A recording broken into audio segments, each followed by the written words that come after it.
Soil. It's amazing that a little seed, soil, water, and sunlight can produce something that you can eat.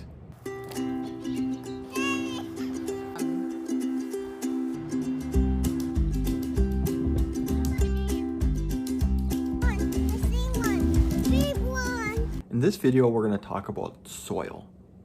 What is soil? What makes up soil?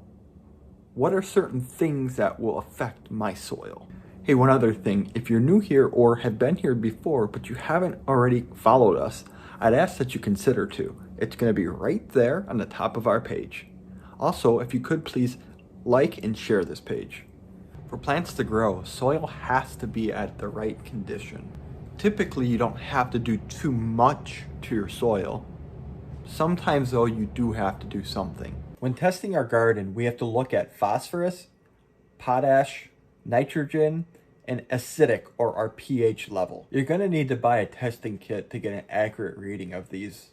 No, we don't have to make a science experiment out of it. Just a typical pH level kit that you can get from any store, Lowe's, Home Depot, or Amazon. Now we're gonna go into detail on each one of these with the phosphorus, the pH, the potassium, and the nitrogen. pH levels are between 0 and 14. 6.5 to 7 is your typical acidity level. Normal vegetable plants need that's around 6.5 and 7, just a slight acidic level. Some fruit plants that need acidic level are gooseberries, blueberries, cranberries, even elderberry. If your soil is too acidic, some plants may not be able to absorb the nutrients that they need. Now let's go talk, how can I raise my acidic level and how can I lower my acidic level? So again, we're going to talk about how to raise my acidic level. There are several ways to raise your acidic level. I'm going to focus more on the natural, more organic ways. So compost is a very good way to raise your acidic level. Now, if you're going to add compost, you're going to need a lot, like 20% compost per volume of soil. So again, yeah, that would be a lot of compost, but if you have it, use it. White distilled vinegar solution would be very good as well, but note, never put undistilled vinegar on or around your plants. You will burn them and kill them. To use this method, you want to add about 2 teaspoons vinegar per gallon. Peat moss can be used as well. Peat moss by nature is very acidic, but be careful when you're using it in areas with clay soil. You're not going to want to use a lot because it absorbs a lot of moisture. So remember, like I said, acidic soil can actually harm plants that cannot tolerate acidic soil. It can actually prevent the plant from absorbing nutrients. So what can you do to lower your soil's acidic level? Adding lime to your soil is a very good way to lower your acidic level. This is one of the fastest ways to increase your soil's pH level. Bone meal is also a great source of calcium and can help raise your soil's pH level over time. So that's going to be a slower way to raise it. Another way is compost. But note, we're not going to add a lot of compost like we would do to raise our acidic level. What we do is we would put about 3 to 4 inches of compost in our garden a year, and over a long period of time that will help lower our acidic level. I would recommend adding compost to your garden anyway every year. You can also put eggshells in your soil. Eggshells are good when it's outside. It's a very good fertilizer. Deers also hate the smell of eggs. You can also use wood ash to lower your pH levels.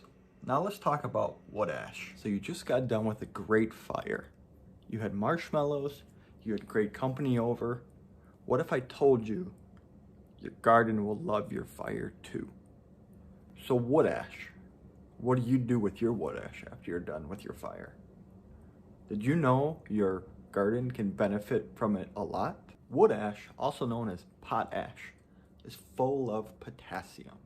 Potash helps strengthen the cell walls of your plants, which gives it better immunity against diseases and fungus.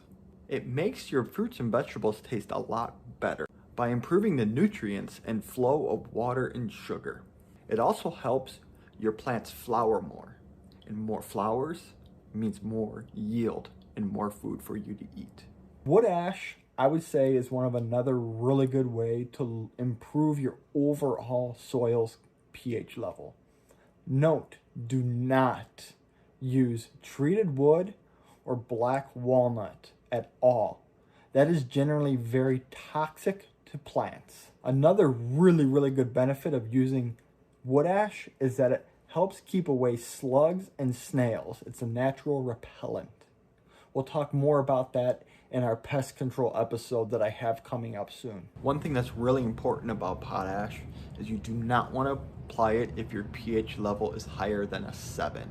Also, do not use potash with acidic loving fruits and vegetables. The next thing we need to talk about is phosphorus. Phosphorus plants need to set root and stimulate flower growth. Low phosphates are typically not common in home gardens. Things that can help is bone meal, animal manure, using a rototiller, or getting there with a pitchfork and turning it. Too much phosphorus will actually harm your plants. They will give it fungus, distress, so it's better to have a deficiency than having too much. But it is still wise to make sure you get that phosphorus level balanced. So why do I have a high level of phosphorus in my garden? Compost and fertilizer. Well, you're gonna say, Matt, you tell me to use that. The answer is yes. Again, remember, it's a balance. So we need to use the compost, we need to use that fish fertilizer, but we do need to help bring our phosphorus down. I personally till my garden every year. That tends to work the best for me. But if you do need to do other supplements, please use some of the things that I've told you to do. So one way we can add nitrogen to our garden is by the use of compost, which is what I personally use.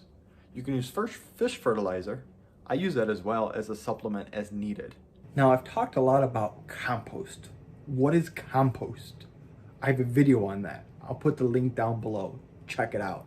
Very good information. If you do have too much nitrogen and you need to get it out, water it. Right? We water all the time, but add a lot more water. It flushes it out. If you have plants in your garden and you're flushing it out with a bunch of water, you might have to temporarily move those plants. If the plants can't handle a lot of water, it's best to transplant them, pick them up, and put them in a container.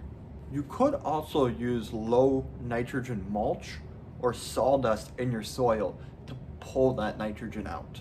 So with all these things considered, nitrogen, phosphorus, and potash, I do still highly recommend this fish fertilizer. It's a 5-1-1, meaning that it's got 5% nitrogen, 1% phosphorus, and 1% potash.